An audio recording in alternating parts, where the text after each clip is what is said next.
هغه نښې چې تاسو بریالي ښیي. د دې مطلب لومړی شپږ ټکي تاسو سره مخکې شریک شوي دي او پاتې برخه چې دویمه برخه ده راځئ دلته را سره واورئ.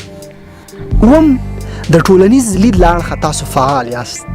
بریالیتوب په ډیری کړنلارو کې څرګندېږي. نه یوازې دا چې بریالیتوب ستاسې کاري برخه او یا هم ترلاسه کیدونکي پیسو څخه معلوم شي، که تاسې د ټولنې مختلفو وضعیتونو کې د مخکې تګ او فعالیت وړتیا لرئ، نو دا ستاسې پر سالم او متوازن ژوند دلالت کوي. ډیری خلک شته چې له سمې او منفي شخصیتونو سره د نږدې کېدو لیوالتیا نه لري. اتم متقابل درناوی کوي. بریالیتوب له خپل ژونده د تجربو ترلاسه کولو او پر سټرس او ستونزو برلاسي کېدو ته وایي.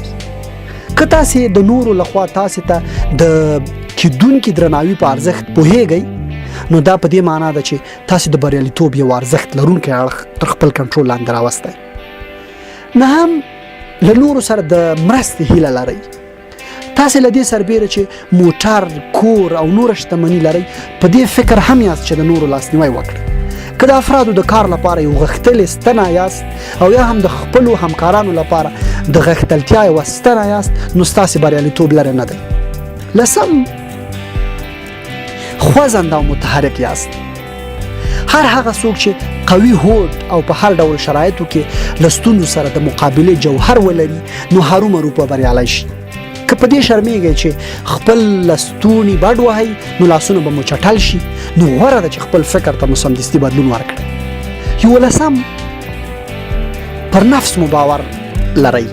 د بریالیتوب او ناکامه شخص ترمنځ توپیر همدا دی چې بریالی کس فکر کوي بریالی دی.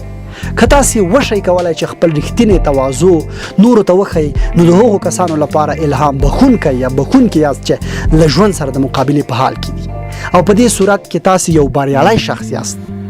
12 مبارزه کوئ. د بریالیتوب په پار د یوې اوسپنیزې ارادې او د نه ستړي کېدونکې مبارزې په لټه کې یاست. د یو بریالي شخص نښه هم همدا ده. که تاسې په هر ډول حالاتو کې خوځنده یاست او هڅې کوئ، نو بریالي یاست. دا لیکنه محمد عزیز پردیس ژباړلې ده. 3مه برخه به یې په راتلونکي کې در سره شریکه کړو.